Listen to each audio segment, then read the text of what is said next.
आज हम कुछ न्यूमेरिकल सॉल्व करेंगे जो कि रिलेटेड है refractive index as the ratio of real depth and apparent depth, जो हमारा लास्ट टॉपिक हमने पढ़ा था। तो आज हम पढ़ने वाले हैं numericals related with real depth and apparent depth.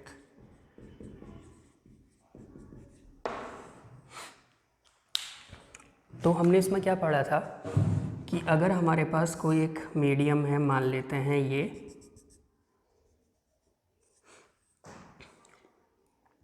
ये मान लेते हैं इसका रिफ्रैक्टिव इंडेक्स है μ1, इसका रिफ्रैक्टिव इंडेक्स है μ2। इसके बॉटम पर कोई ऑब्जेक्ट रखी है और कोई ऑब्जर्वर इसको यहाँ से ऑब्जर्व कर रहा है। तो यहाँ से जाने वाली रे कहीं ऐसे शिफ्ट होके ऑब्जर्वर की आइज तक गई थी, तो इसकी फाइनल इमेज कहीं यहाँ पर बनी थी, ये ऑब्जेक्ट और ये इमेज। तो हमने पढ़ा था कि μ2 upon μ1 equal to real depth upon apparent depth.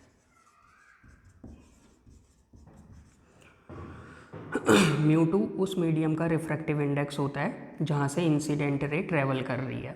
μ1 उस मीडियम का रिफ्रैक्टिव इंडेक्स होता है जहाँ रिफ्रैक्टेड रे पहुँच रही है। अगर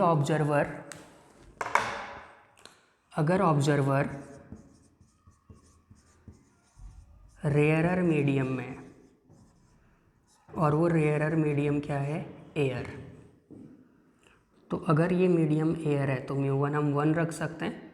तो अगर μ1 की जगह 1 रखोगे तो उस समय पे ये फॉर्मूला बन जाएगा real depth upon apparent depth equal to μ।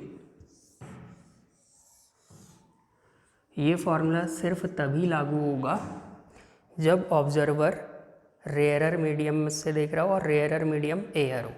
Otherwise अगर ये एयर नहीं है तो हमेशा formula μ2 upon μ1 equal to real depth upon apparent depth हम ये यूज करेंगे। तो क्वेश्चन शुरू करते हैं। ये हमारे पास एक क्वेश्चन है जिसमें हमें कहा गया कि a transparent cube of side 210 millimetre contains an air bubble inside it. एक क्यूब है जिसकी साइड है 210 मिलीमीटर, क्यूब ट्रांसपेरेंट है, इसके अंदर एक एयर बबल है। इस बबल को हम एक फेस से देखते हैं तो ये हमें कितनी दूर दिखाई देता है, 100 मिलीमीटर। और जब इसी बबल को दूसरे फेस से देखा जाता है तो ये हमें 40 मिलीमीटर की डिस्टेंस पे दिखाई देता है। तो हमें निकालने की find real depth of bubble from second face, दूसरे फेस से उस बबल की रियल डेप्थ कितनी है ये हमें फाइंड आउट करना है। और उस क्यूब के मटेरियल का रिफ्रैक्टिव इंडेक्स कितना है ये भी हमें फाइंड आउट करना है। तो ज़रा डायग्राम से हम इसको समझते हैं। मान लेते हैं ये हमारे पास क्यूब का एक फेस है। क्यूब का हर फेस एक स्क्वायर होता है। ये हमारे पास क्यूब है, क्यूब का एक फेस है। इसको हम बोलते हैं फर्स्ट फेस, इसको बोलते हैं सेकंड फेस। ये इसके अपोजिट फेस है। इस क्यूब की साइड हमें दी है 210 मिलीमीटर। ये साइड या ये साइड, कोई भी साइड, लगभग दोनों इक्वली होंगी, क्यूब है तो ये साइड है 210 मिलीमीटर। इसके अंदर एक एयर बबल है, कहीं भी हो सकता है, हमें पता नहीं है। तो मान लेते हैं यहाँ पर कहीं एयर बबल है, सेंटर में नहीं माना, मान लेते हैं यहाँ पर कहीं एयर बबल है ओ पर। फर्स्ट फेस से मान लेते हैं कितनी डेप्थ पर है, x। ओ एयर बबल की पोजीशन है कितनी डेप्थ पर, x डेप्थ पर, किस फेस से, फर्स्ट फेस से। Let O be the air bubble at a depth x from first face. ठीक, अब फर्स्ट फेस के लिए अगर हम अप्लाई करते हैं फॉर फर्स्ट फेस के लिए ये फॉर्मूला अगर अप्लाई करते हैं, ऑब्जर्वर यहाँ से देख रहा है और ये एयर है, रेयरर मीडियम एयर है, ऑब्जर्वर यहाँ से देख रहा है, तो सीधे सीधे हम ये फॉर्मूला अप्लाई कर सकते हैं। तो real depth upon apparent depth equal to mu. तो पहले फेस के लिए रियल डेप्थ हमने कितनी मानी बबल की, x, और क्वेश्चन में क्या है कि जब हम फर्स्ट फेस से देख रहे हैं, when this bubble is viewed from one face of cube it's apparent depth is 100 millimetre. तो पहले फेस से देखने पर ये 100 मिलीमीटर दूर दिखाई दिया, तो apparent depth 100 equal to mu, equation first. अगर हम सेकेंड फेस के लिए देखें तो फॉर सेकेंड फेस के लिए भी यही फॉर्मूला अप्लाई करते हैं। अगर ऑब्जर्वर यहाँ से देख रहा हो, ये भी एयर है, ऑब्जर्वर अगर यहाँ से देख रहा है सेकेंड फेस से, तो ये इसको कहाँ दिखाई देगा, यहाँ तो दिखाई नहीं देगा, कहीं यहाँ दिखाई देगा। तो इसके लिए रियल डेप्थ कितनी होगी सेकेंड फेस से, टोटल है 210, ऊपर से डेप्थ है x, तो यहाँ से डेप्थ कितनी बच जाएगी 210 माइनस x, ये बन गई रियल डेप्थ। तो सेकेंड फेस के लिए real depth 210 minus x, apparent depth when viewed from opposite face it appears eight a depth of 40 millimetre. इस फेस से कितनी दूर दिखाई देता है, 40 मिलीमीटर, इक्वल टू ये भी किसके बराबर होगा, रिफ्रैक्टिव इंडेक्स। तो इक्वेशन फर्स्ट और सेकंड को इक्वल करते हैं, तो from equation first and equation second mu same, तो LHS same, x upon 100 equal to 210 minus x upon 40।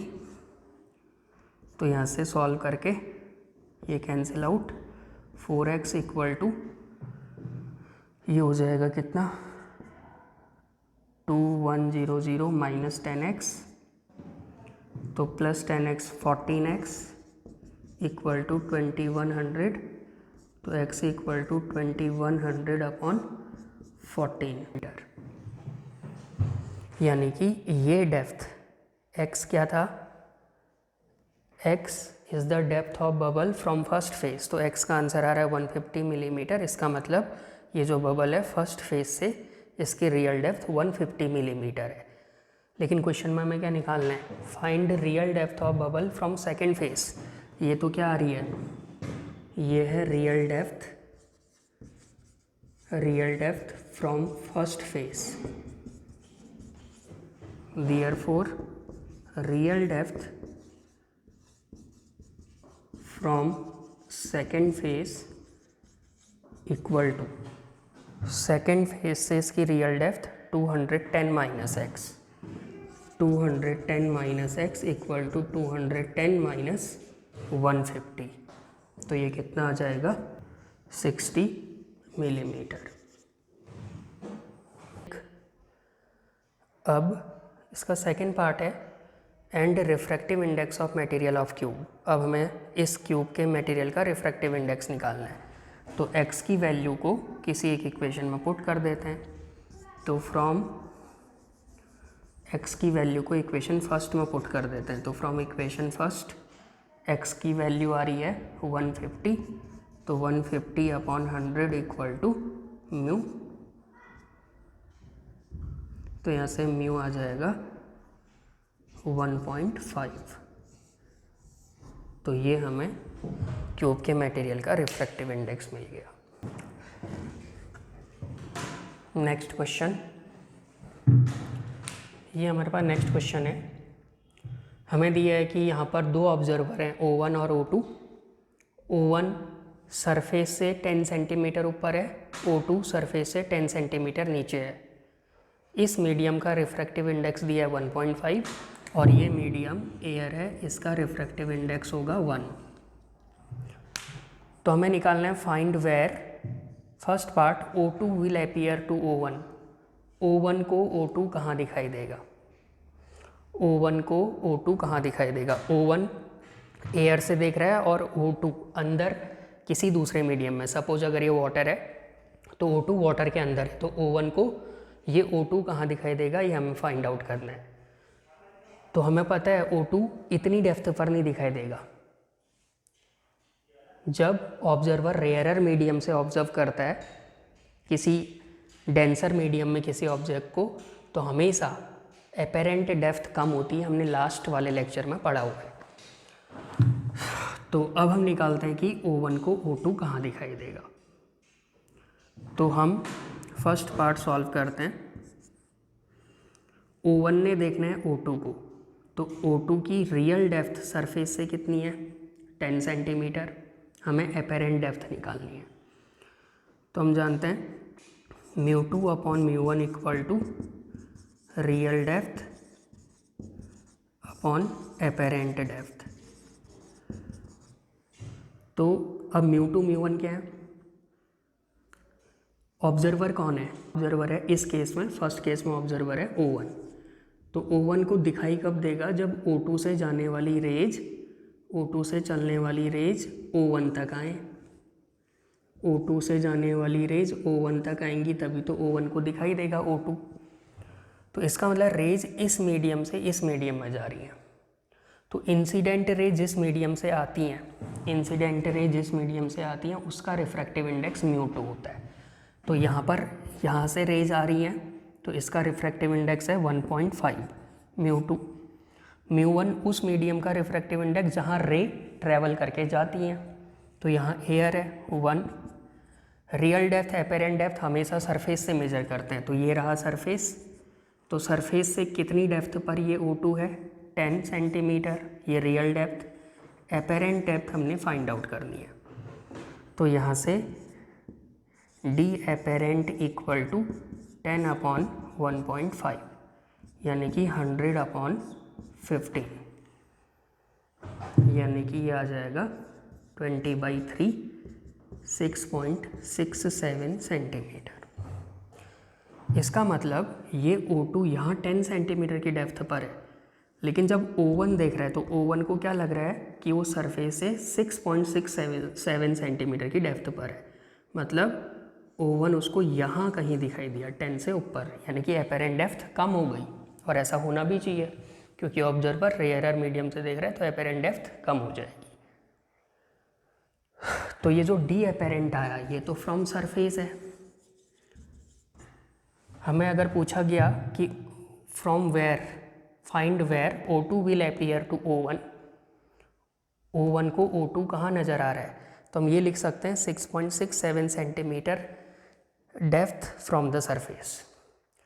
लेकिन अगर O1 से निकालनी है डिस्टेंस, तो O1 को कहाँ दिखाई देगा O2, तो O2 will appear at a depth of कितना, 10 तो ये खुद है, प्लस कितना नीचे ये दिखाई दे रहा है 6.67, यानी कि 16.67 सेंटीमीटर किसके रिस्पेक्ट में, विथ रिस्पेक्ट टू O1। तो O1 को ये 16.67 सेंटीमीटर नीचे दिखाई देगा।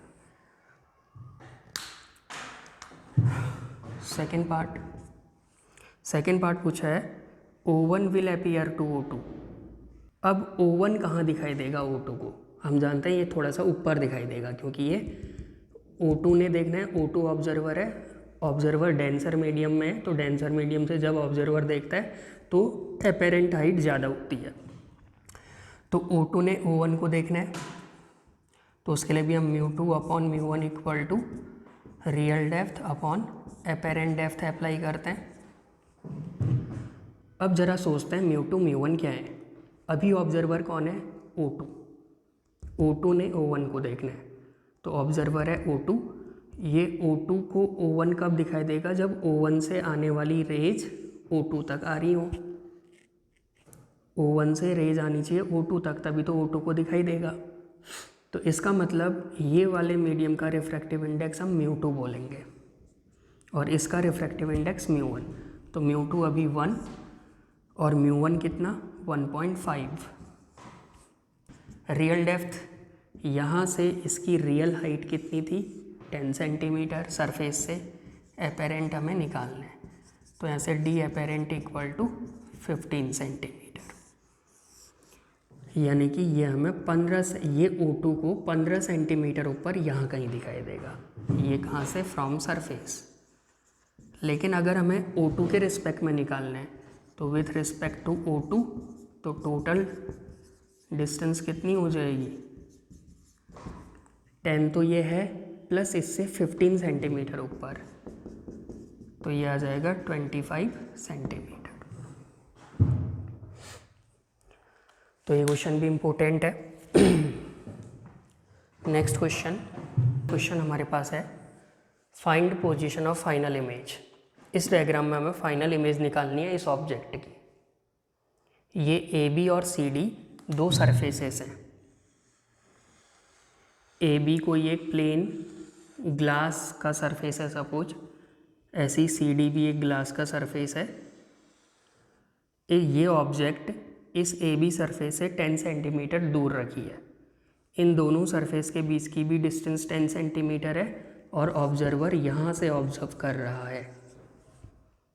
ये एयर है, इसका रिफ्रैक्टिव इंडेक्स है 1। ये कोई मीडियम है, इसका रिफ्रैक्टिव इंडेक्स है 1.5। ये कोई अलग मीडियम है, इसका रिफ्रैक्टिव इंडेक्स है 2। तो होगा क्या? इस ऑब्जेक्ट से जाने वाली रेज यहाँ जाएंगी, पहला रिफ्रैक्शन यहाँ पर होगा, फिर वो रिफ्रैक्टेड रे इस सरफेस में जाएंगी, दूसरा रिफ्रैक्शन यहाँ पर होगा, तब जाके रेज ऑब्जर्वर की आइज़ पे जाएंगी, तब फाइनल इमेज बनेगी। तो यहाँ पर 2 बार रिफ्रैक्शन हो रहा है। तो इस केस में हम कैसे इस क्वेश्चन को सॉल्व करेंगे ये हम देखते हैं। तो सबसे पहले हम ए बी सरफेस के लिए काम करते हैं। For surface A B surface के लिए इस सरफेस से इस ऑब्जेक्ट की रियल डेप्थ 10 है। तो हम ये निकालते हैं कि ये ए बी सरफेस इस ऑब्जेक्ट की इमेज कितनी दूर बना रहा है। तो μ2 upon μ1 equal to real depth upon apparent depth. अब रेज यहाँ से ट्रैवल करके इसमें जा रही हैं, जहाँ से रे ट्रैवल करती है वो होता है μ2, जहाँ रे जाती है वो होता है μ1। तो यहाँ से रे ट्रैवल कर रही है तो ये वाले रिफ्रैक्टिव इंडेक्स को μ2 बोलेंगे, जो कि 1 है। यहाँ जा रही है तो इस रिफ्रैक्टिव इंडेक्स को 1.5 μ1 इक्वल टू इस सरफेस से रियल डेप्थ 10, एपेरेंट डेप्थ हमने कैलकुलेट करनी है। तो एपेरेंट डेप्थ इक्वल टू आ जाएगी 15 सेंटीमीटर। यानी कि ये सरफेस इस ऑब्जेक्ट की इमेज को यहाँ कहीं बनाएगा, सरफेस से 15 सेंटीमीटर अवे। सरफेस से 15 सेंटीमीटर अवे कैसे बनाएगा? यहाँ पर अगर मैं नॉर्मल ड्रॉ करूँ, ये नॉर्मल, तो रे रेयरर मीडियम से डेंसर मीडियम जा रही है, तो रेयरर टू डेंसर जाने पर बेंड होती है टूवर्ड्स नॉर्मल। तो ये नॉर्मल की तरफ को ऐसे कहीं बेंड हो गई, तो ये रे कहीं यहाँ से आएगी। ये बनी पहली इमेज। कितने दूर बनी? 15 सेंटीमीटर। ये मीडियम, ये रेयरर था, ये डेंसर, तो रेयरर से डेंसर जाते वक्त थोड़ा सा नॉर्मल की तरफ बेंड हुई, तो रे कहीं यहाँ से आती हुई लगेगी 15 सेंटीमीटर अवे। अब ये रे इस सी डी सरफेस पे टकरा रही है। ए बी सरफेस ने इस ऑब्जेक्ट की इमेज कहाँ बनाई? 15 सेंटीमीटर दूर। ए बी सरफेस ने इस ऑब्जेक्ट की इमेज 15 सेंटीमीटर दूर बनाई।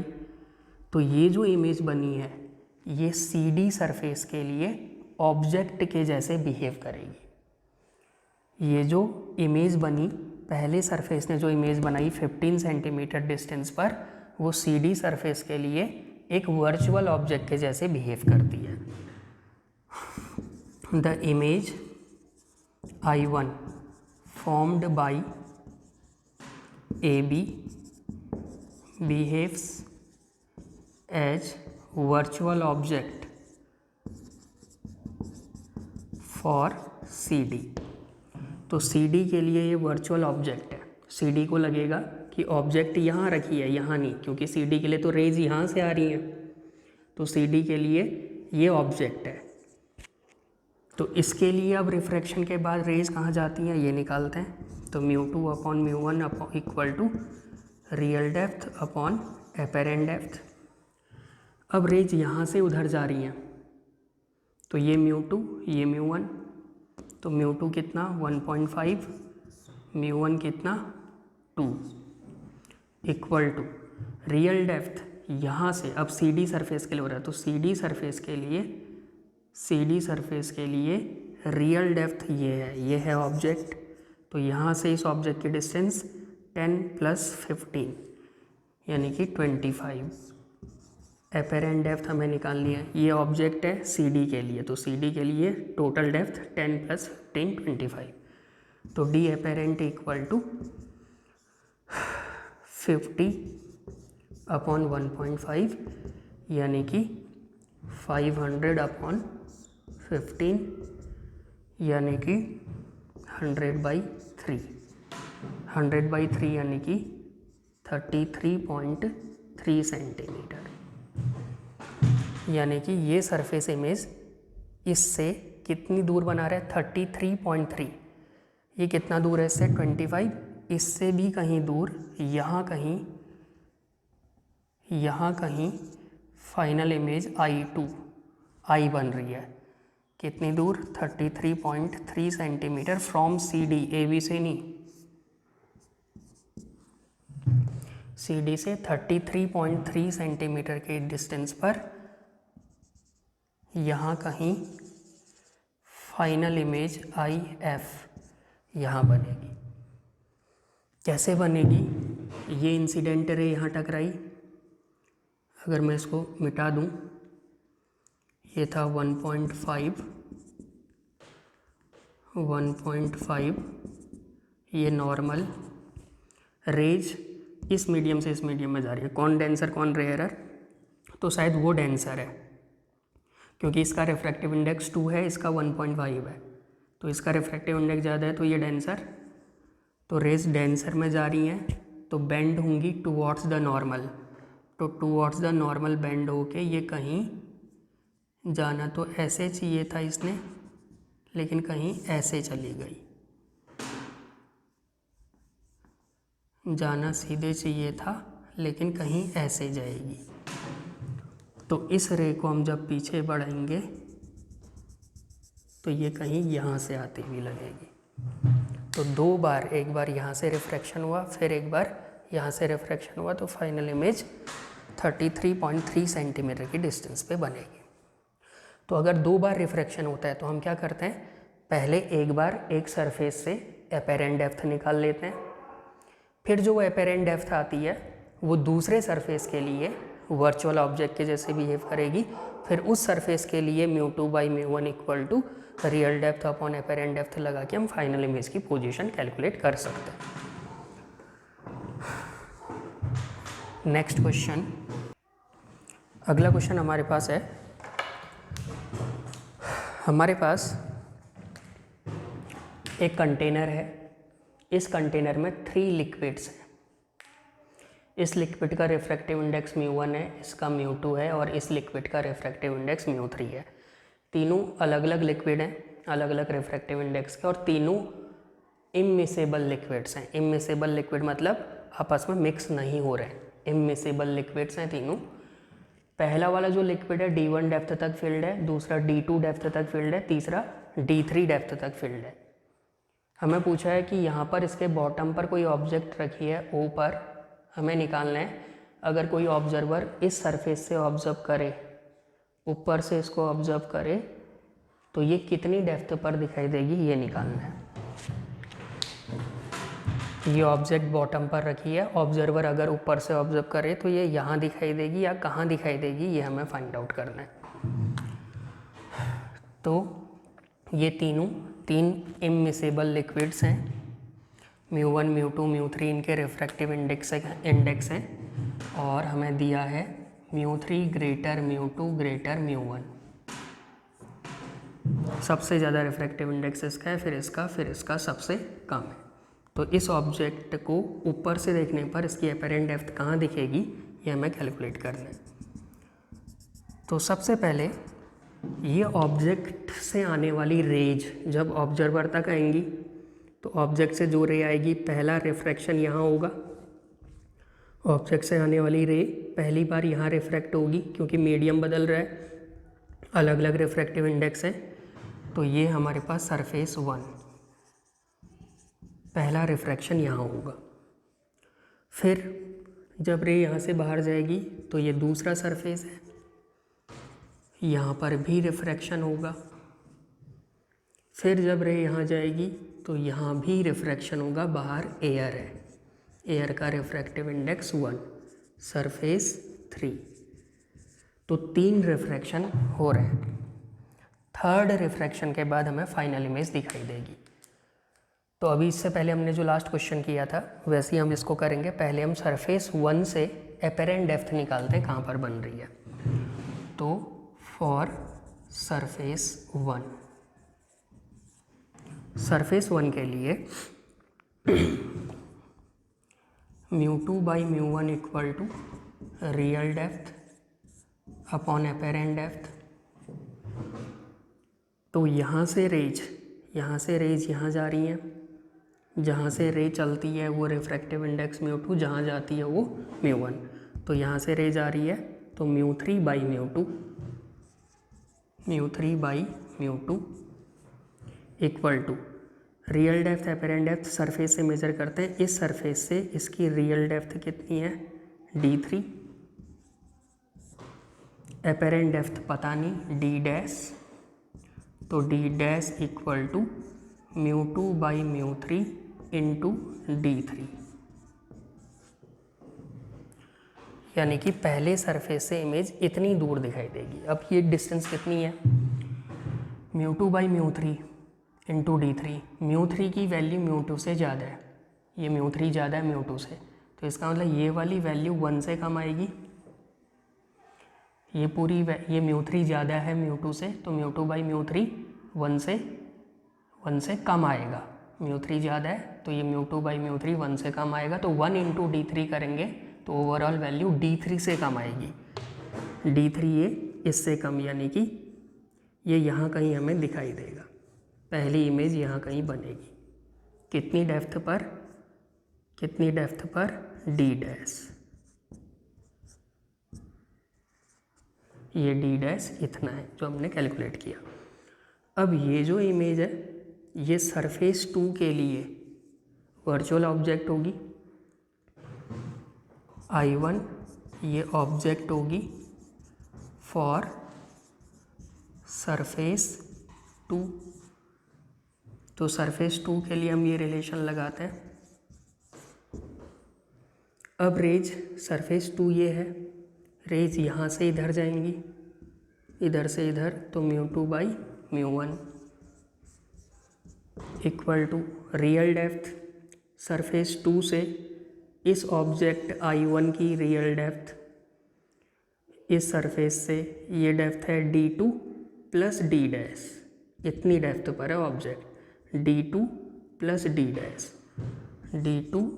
d dash upon apparent depth हमें पता नहीं है, d double dash, μ2/μ1 equal to real depth upon apparent depth. Real depth surface 2 से कितनी है अभी, d2 plus d dash, apparent depth d double dash. तो अपरेंट डेप्थ कितनी आ जाएगी यहाँ से, μ1/μ2 into d2 plus d dash.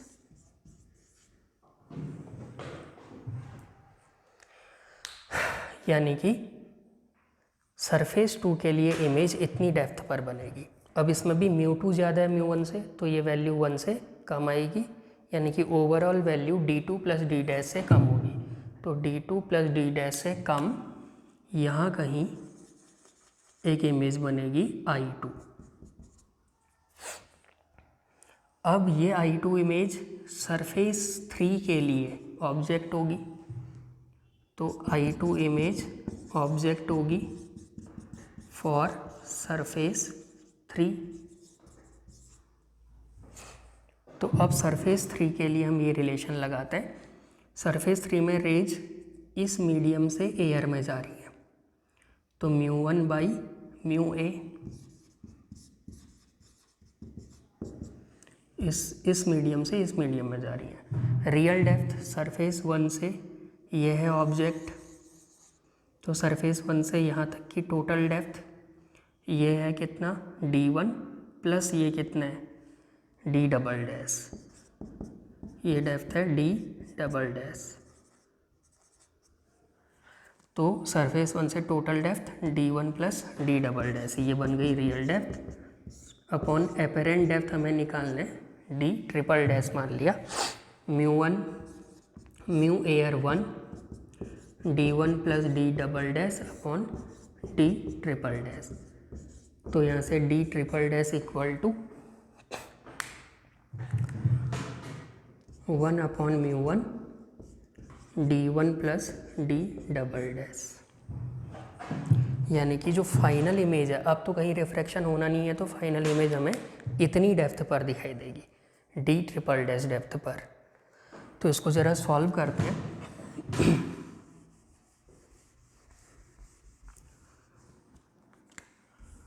Therefore, depth of final image d apparent यानी कि d triple dash equal to 1 upon μ1 into d1 plus d double dash, तो d triple dash equal to 1 by μ1। d1 हमें कितना मिला था, sorry d1 plus d double dash की value ये है इक्वेशन सेकंड में μ1 upon μ2 d2 plus d dash, ये हमने कहाँ से रखा इक्वेशन सेकंड से, from equation second d double dash की वैल्यू। अब थोड़ा सा और आगे बढ़ते हैं, तो d triple dash equal to 1 by μ1 d1 plus μ1 by μ2 d2 plus d dash भी हमने कैलकुलेट किया था, तो d डैश हमें कितना मिला था, इसके लिए हमने निकाला था रियल डेप्थ कितनी थी, रियल डेप्थ थी d3, apparent depth d dash equal to μ3 by μ2, μ3 by μ2 equal to d3 by d dash, तो यहाँ से d डैश कितना आया था, d dash equal to μ2 by μ3 into d3, ये d डैश था, इक्वेशन शायद फर्स्ट होगी, इसकी वैल्यू को भी यहाँ रख देते हैं d डैश की जगह μ2 by μ3 into d3 from equation first. तो d triple dash equal to 1 by μ1 से सबको मल्टीप्लाई करते हैं, तो ये पहला टर्म आएगा d1 अपॉन μ1, सेकेंड टर्म में μ1 cancel, 1 by μ2 into d2 plus μ2 upon μ3 into d3, तो d triple dash equal to d1 upon μ1 plus इसको भी मल्टीप्लाई कर देते हैं d2 upon μ2 plus d3 upon μ3, तो ये होगी एपेरेंट डेप्थ फाइनली। तो फाइनल इमेज हमें इतनी डेप्थ पर दिखाई देगी। ये क्वेश्चन प्रूफ करने को भी आ सकता है, हमें बोलेगा prove that the apparent depth will be d1 upon μ1 plus d2 upon μ2 plus d3 upon μ3, और ये डायग्राम हमें दिया होगा। तो हमने क्या किया, पहले सरफेस 1 के लिए एपेरेंट डेप्थ निकाली, वो I1 पर आई, ये सरफेस 2 के लिए ऑब्जेक्ट बनी, फिर सरफेस 2 के लिए एपेरेंट डेप्थ निकाली, वो I2 पर आई, वो I2 सरफेस 3 के लिए ऑब्जेक्ट बनी, फिर सरफेस 3 के लिए एपेरेंट डेप्थ निकाली, जो ये आई, यहाँ d डबल डैश की वैल्यू d डैश की वैल्यू पुट करके ये हमारे पास फाइनल आंसर ऐसा आया। एक क्वेश्चन एनसीईआरटी में कॉन्सेप्चुअल क्वेश्चन पूछा गया है, हमें ये पूछा है कि ये हमारे पास वाटर का सरफेस है, ये कोई डाइवर है, ये डाइवर है जो पानी के अंदर है, पानी के अंदर तैर रहा है डाइवर। यहाँ कोई इस किनारे पे एक फिशरमैन है, ए बी एक फिशरमैन है,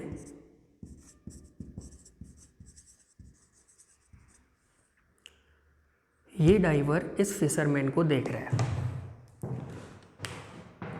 वाटर के अंदर एक कोई डाइवर है, ये डाइवर इस किनारे पे खड़े हुए एक फिशरमैन को देखता है। तो हमें ये पूछा है कि डाइवर को ये फिशरमैन छोटा दिखाई देगा या बड़ा दिखाई देगा उसकी नॉर्मल हाइट के कंपैरिजन में। मतलब जितनी हाइट उसकी एक्चुअल है उससे ये हाइट इसको छोटी दिखाई देगी या बड़ी दिखाई देगी। तो इसका आंसर हम सीधे भी दे सकते हैं, पहले भी हमने अभी तक बहुत सारी चीज़ें पढ़ी हैं। डाइवर देख रहा है फिशरमैन को, तो डाइवर क्या है? ऑब्जर्वर।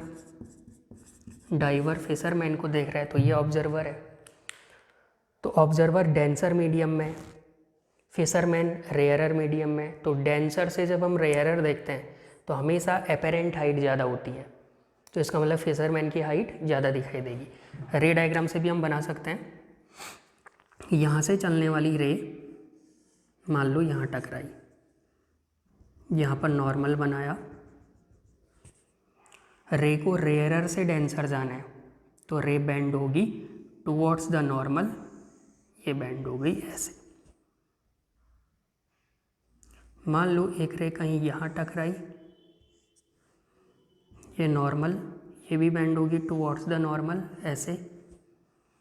तो इस डाइवर को क्या लगेगा कि ये रेज जो आ रही हैं, ये रेज कहीं इस पॉइंट से आती हुई लगेंगी।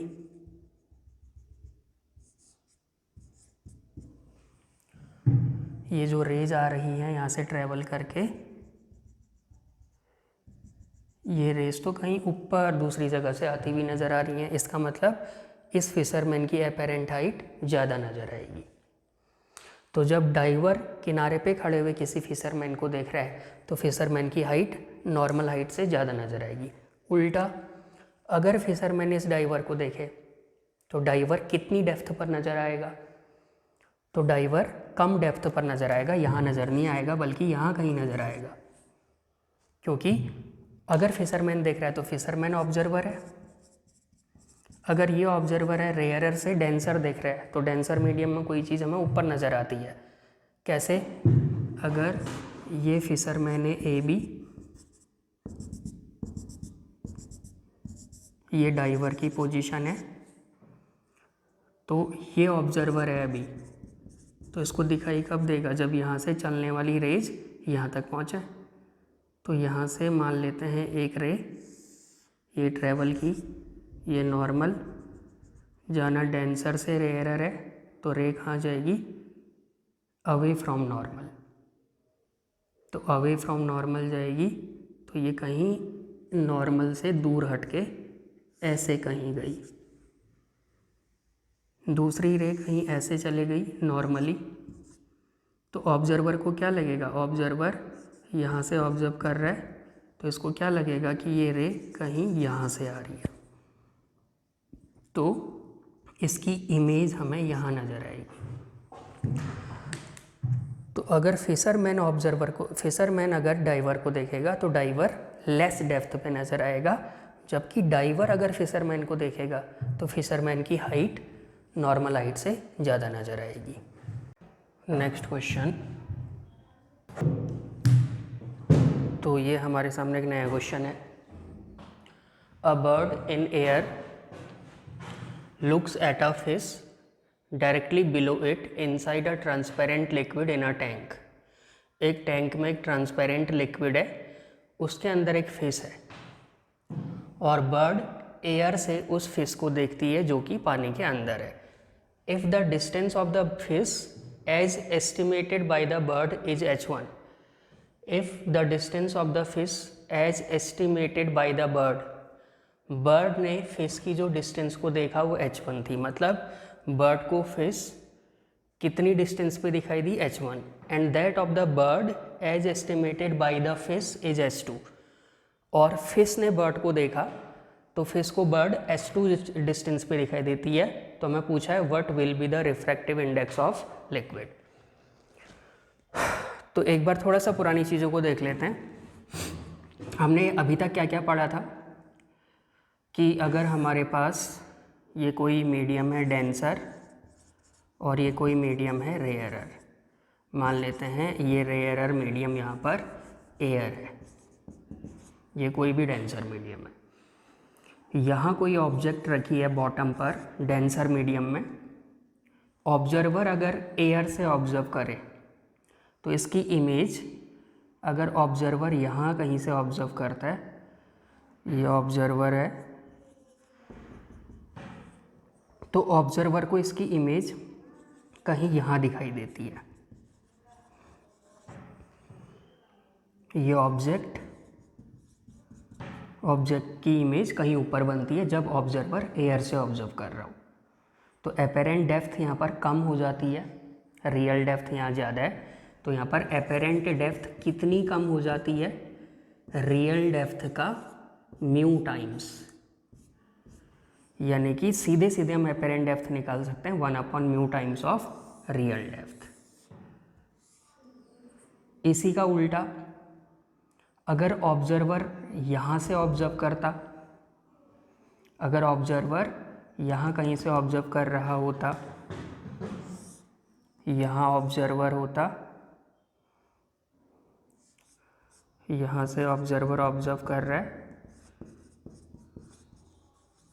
और यहाँ ऑब्जेक्ट है, तो इसकी इमेज कहीं यहाँ बनती है, इससे ऊपर, ये एयर और ये कोई डेंसर मीडियम। तो जब ऑब्जर्वर डेंसर मीडियम से एयर में किसी ऑब्जेक्ट को ऑब्जर्व करेगा तो एपेरेंट हाइट हमेशा रियल हाइट से ज़्यादा आएगी। ये हमने अभी तक पढ़ा है क्वेश्चंस में। तो यहाँ पर जो एपेरेंट हाइट होगी ये कितनी हो जाएगी, रियल हाइट का म्यू टाइम्स।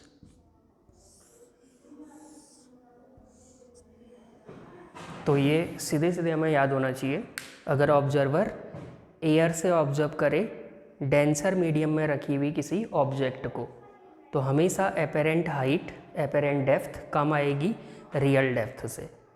दूसरा, अगर ऑब्जर्वर डेंसर मीडियम से ऑब्जर्व करे एयर में रखी हुई किसी ऑब्जेक्ट को, तो एपेरेंट हाइट हमेशा रियल हाइट से ज़्यादा आएगी, कितना टाइम्स, म्यू टाइम्स। तो इसी पर बेस्ड हम इस क्वेश्चन को सॉल्व करने की कोशिश करते हैं। हमें बोला है a bird in air looks at a fish directly below it inside a transparent liquid in a tank. मान लेते हैं ये हमारे पास वाटर टैंक है,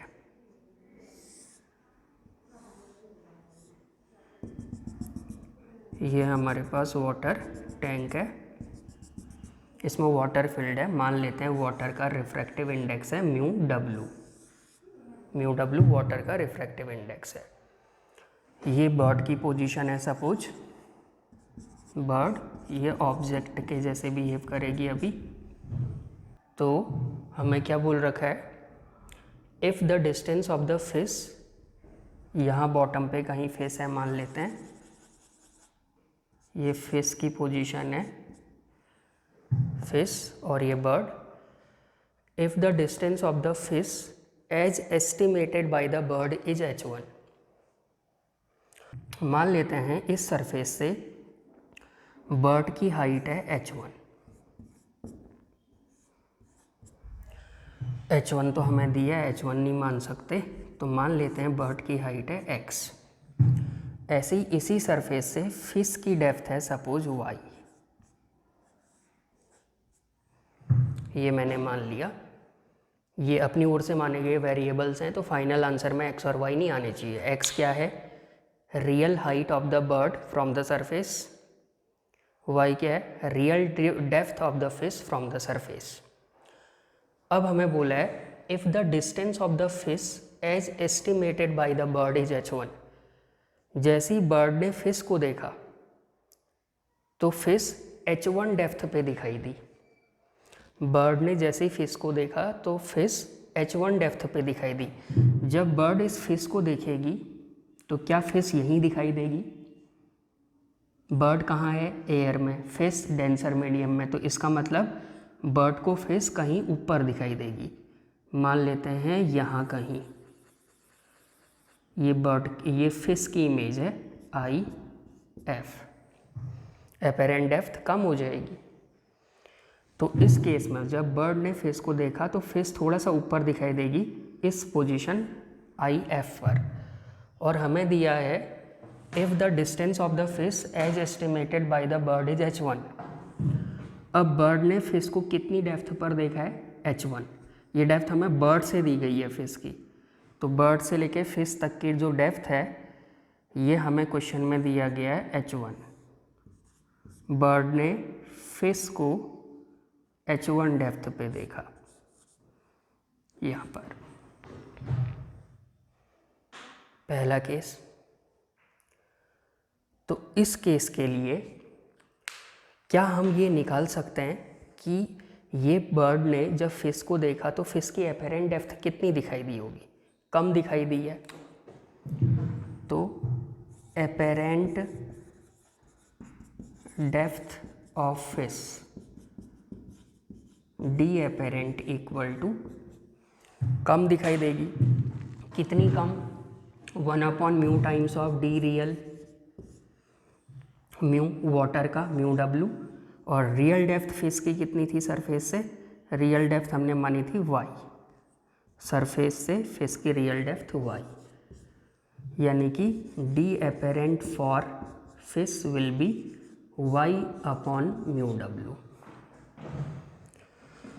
यानी कि सरफेस से ये जो डी एपेरेंट है फिश तक की डेप्थ ये हमें मिल गई y/μw, y/μw।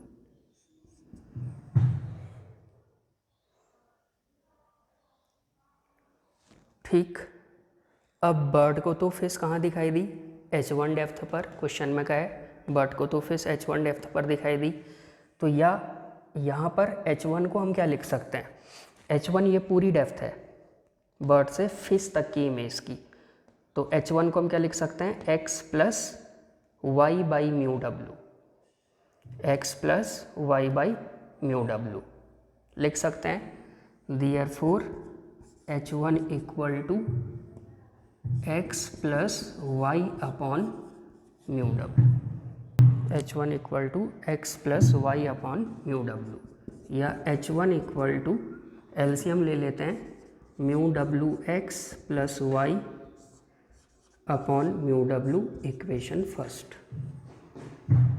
तो ये हमारे पास इक्वेशन फर्स्ट आ गई। हमने क्या किया, बर्ड ने फिश को देखा तो फिश यहाँ नहीं दिखाई देगी, फिश की इमेज कहीं ऊपर दिखाई दी, तो हमने पहले डी एपेरेंट निकाला, एपेरेंट डेप्थ रियल डेप्थ से कम आएगी, तो डी एपेरेंट हमारे पास आया y/μw, यानी कि सरफेस से ये y/μw डिस्टेंस पे यहाँ पर दिखाई दी।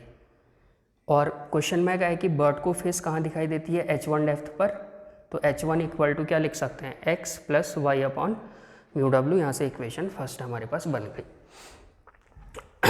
अब उल्टा काम है, अब हमें क्या बोला है, and that of the bird as estimated by the fish is h2। अब फिश ने बर्ड को देखा, क्या फिश को बर्ड यहीं पर दिखाई देगी, तो ऐसा नहीं होगा। तो फिश जब बर्ड को देखेगी तो बर्ड की इमेज कहीं ऊपर बनेगी, एपेरेंट हाइट बढ़ जाएगी, ये इमेज है बर्ड की जो कि फिश को लग रहा है। तो फिश ने कितनी डिस्टेंस पर देखी इमेज बर्ड की, h2, यानी कि यहाँ से लेके इस बर्ड तक की हाइट h2 है।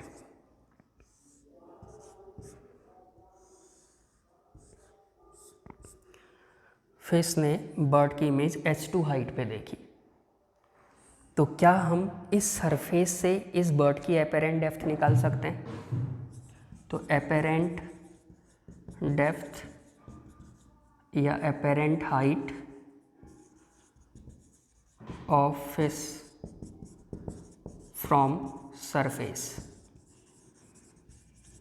D apparent equal to, apparent height ज़्यादा होगी अभी, कितना times, mu times of D real, तो apparent height equal to mu किसका, वाटर, और रियल हाइट इसकी सरफेस से कितनी थी बर्ड की, x, तो μw इंटू एक्स। यानी कि ये बर्ड की इमेज कितने ऊपर नज़र आएगी, सरफेस से बर्ड कितने ऊपर नज़र आएगी, mu W into x height पर। ये बर्ड की इमेज सरफेस से mu W into x height पर नज़र आई। टोटल फिश से बर्ड की हाइट है h2, तो h2 को हम क्या लिख सकते हैं, h2 equal to mu W X plus Y, ये पूरी height plus mu W X equal to h2, तो h2 equal to mu W X plus Y, तो therefore h2 equal to mu W X plus Y.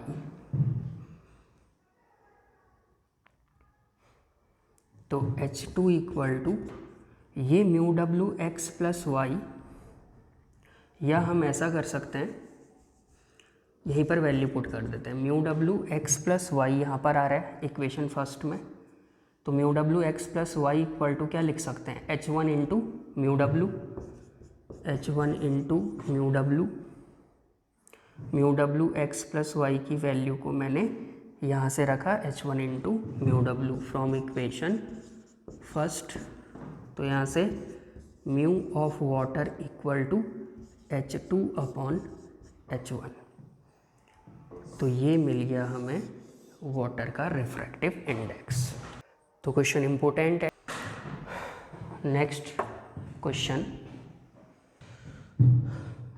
Question हमारे पास है, a bird is flying over a swimming pool at a height 2 metre from water surface.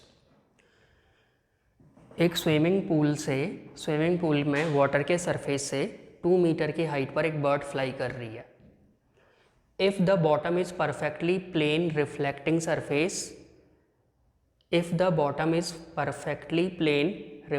Surface, मतलब जो पानी का bottom वाला surface है वो प्लेन रिफ्लेक्टिंग सरफेस है, यानी कि पानी का बॉटम वाला सरफेस एक रिफ्लेक्टर के जैसे बिहेव कर रहा है। कैसा रिफ्लेक्टर, प्लेन रिफ्लेक्टर, मतलब प्लेन मिरर के जैसे बिहेव कर रहा है। And depth of swimming pool is 1 metre, then find the distance of final image of bird from the bird itself. Diagram बनाते हैं। ये हमारे पास सपोज स्विमिंग पूल का लेवल है, यहाँ पर ये वाटर है, वाटर का रिफ्रैक्टिव इंडेक्स हमें क्वेश्चन में दिया गया है 4/3 है। स्विमिंग पूल की डेप्थ हमें दी है 1 मीटर, और बर्ड की हाइट दी है 2 metre from water surface. Water के सरफेस से 2 मीटर ऊपर, यहाँ पर 2 मीटर ऊपर ये बर्ड की पोजीशन है, ये ऑब्जेक्ट है। हमें क्या निकालना है, find the distance of final image of bird from the bird itself. हमें इस बर्ड के इमेज की डिस्टेंस निकालनी है। बर्ड की इमेज कहाँ बनेगी, पानी में। पानी के ऊपर अगर बर्ड फ्लाई करेगी तो पानी के अंदर बर्ड की इमेज बनेगी। तो बर्ड की इमेज बर्ड से कितने डिस्टेंस पे बन रही है, ये हमें निकालना है। और हमें दिया है कि जो वाटर का बॉटम सरफेस है ये रिफ्लेक्टर है और प्लेन है, ये भी क्वेश्चन में बोला है, प्लेन रिफ्लेक्टिंग सरफेस, यानी कि एक प्लेन मिरर के जैसे ये बिहेव करेगा। ये रिफ्लेक्टर है, प्लेन मिरर के जैसे ये बिहेव करेगा। तो अब बर्ड की इमेज बनने की कंडीशन क्या है, अगर कोई ऑब्जर्वर इसको यहाँ से ऑब्जर्व करे, पानी के अंदर से, इस सरफेस से, बॉटम से अगर हम इस बर्ड को ऑब्जर्व कर रहे हैं, तो क्या ये बर्ड यहीं पर दिखाई देगी। तो ये रिफ्लेक्टर, इसको मैं कह देता हूँ सरफेस 1। तो ये सरफेस 1 इस बर्ड की इमेज कहाँ बनाना चाहेगा, या सरफेस 1 के पास अगर यहाँ कोई ऑब्जर्वर है तो इसके रिस्पेक्ट में बर्ड की इमेज अंदर से देखने पर कहाँ बनेगी। तो अंदर से देखने पर शायद बर्ड की इमेज कहीं और हाइट पे बनेगी। कितनी हाइट पे बनेगी ये निकालते हैं। फॉर सरफेस 1, इस सरफेस से एपेरेंट हाइट ज़्यादा आएगी, कितना times, mu times of real height. Mu हमें दिया है वाटर का 4/3, तो apparent height mu 4/3 into real height bird की 2, तो ये आ जाएगा 8/3 मीटर। 2 से ज़्यादा आएगा, तो इसका मतलब इस सरफेस से कहीं यहाँ पर इस बर्ड की एक इमेज फॉर्म हुई I1, कितनी हाइट पर, 8/3 मीटर की हाइट पर। ये सरफेस से एपेरेंट डेप्थ या रियल डेप्थ हमेशा सरफेस से आती है। तो सरफेस 1 के लिए ये जो इमेज बनी है, ये इमेज सरफेस 1 के लिए ऑब्जेक्ट होगी। अब सरफेस 1 दोबारा से इस इमेज को फिर बनाएगा, इसकी इमेज दोबारा बनाएगा, तो ये इमेज जो बनी है I1, ये रिफ्लेक्टर के लिए, इस सरफेस के लिए ऑब्जेक्ट होगी। तो the image I1 will be object for surface 1। तो अगर ये ऑब्जेक्ट है तो सरफेस 1 से इस ऑब्जेक्ट तक की डिस्टेंस कितनी है, 8/3 + 1। सरफेस 1 के लिए ऑब्जेक्ट की डिस्टेंस कितनी है, 8/3 + 1, तो ऑब्जेक्ट डिस्टेंस 8/3 + 1 यानी कि 11/3 मीटर। तो सरफेस 1 के लिए ऑब्जेक्ट 11/3 मीटर पर है, क्योंकि अंदर से देखने पर बर्ड यहाँ दिखाई नहीं दी, बर्ड की इमेज तो यहाँ बनी है। तो इसका मतलब इस सरफेस के लिए ये ऑब्जेक्ट होगी, तो इस सरफेस से ऑब्जेक्ट की डिस्टेंस होगी 8/3 + 1 यानी कि 11/3 मीटर। अब हम क्या करते हैं, ये एक प्लेन रिफ्लेक्टर है, यानी कि एक प्लेन मिरर है। ये किसके जैसे बिहेव करेगा, प्लेन मिरर के जैसे। तो प्लेन मिरर की प्रॉपर्टी हमने पढ़ी है कि प्लेन मिरर इमेज कहाँ बनाता है, प्लेन मिरर इमेज उतनी ही डिस्टेंस पर बनाता है बिहाइंड द मिरर जितनी डिस्टेंस पर ऑब्जेक्ट होती है। तो यहाँ से ऑब्जेक्ट की डिस्टेंस इस सरफेस से, प्लेन मिरर से ऑब्जेक्ट की डिस्टेंस है 11/3 मीटर। तो देयरफॉर इमेज डिस्टेंस कितनी होगी, वो भी 11/3 मीटर होगी। यहाँ से कहीं यहाँ पर ये दूसरी इमेज बनी इस बर्ड की 11/3 मीटर, 11/3 मीटर इस सरफेस से। क्या अब ये फाइनल इमेज होगी, तो अभी भी ये फाइनल इमेज नहीं है। अभी तो ये सरफेस है, ये सरफेस 2। अब सरफेस 2 इस I2 की दोबारा इमेज बनाएगा। सरफेस 2 I2 को ऑब्जेक्ट मानेगा, सरफेस 2 I2 को ऑब्जेक्ट मानेगा, फिर I2 की इमेज बनाएगा। तो अब हम काम करते हैं for surface 2। For surface 2, surface 2 के लिए I2 ऑब्जेक्ट है,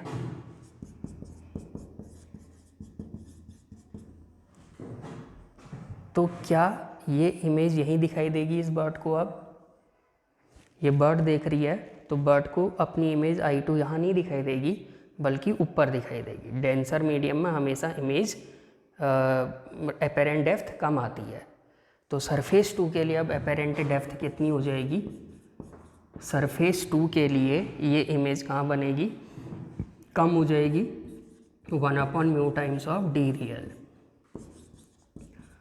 तो 1/μ दिया था 4/3, और रियल डेप्थ इस सरफेस के लिए, इसकी रियल डेप्थ कितनी है I2 की, ये डेप्थ है 1 प्लस ये कितना है 11/3, 1 + 11/3।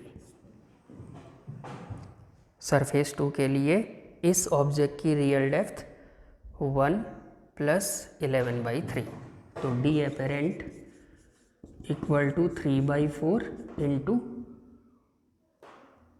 14/3, 3 से 3 कैंसिल, 2 7 जा 14, 2 2 जा 4, यानी कि 7/2 मीटर। यानी कि ये फाइनल इमेज, इसकी इमेज 7/2 मीटर पर बना रहा है। 7/2 मीटर मतलब 3.5 मीटर। कहाँ से? सरफेस से। कौन से सरफेस से? सरफेस 2 से।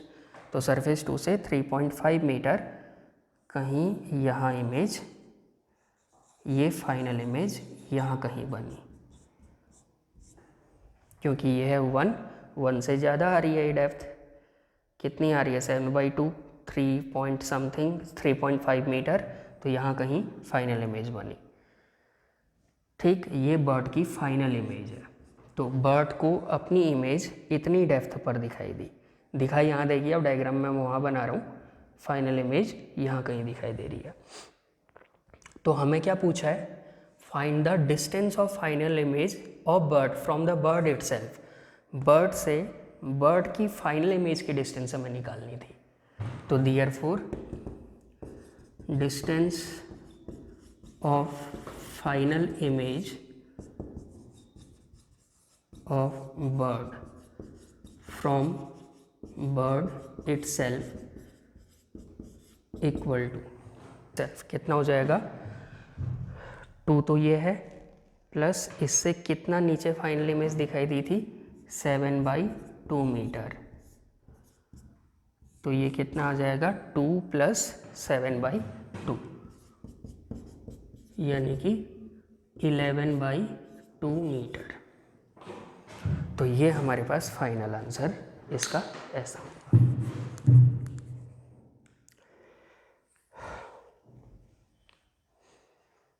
तो ये हमारे पास रियल डेप्थ और अपेरेंट डेप्थ के क्वेश्चंस हैं। बाकी आप प्रैक्टिस कर सकते हैं इसी पर बेस्ड। ये लास्ट के 2 क्वेश्चंस थोड़ा सा इम्पोर्टेंट क्वेश्चंस हैं। बहुत सारी चीज़ें, डिस्टेंसेस हमने सोचनी है।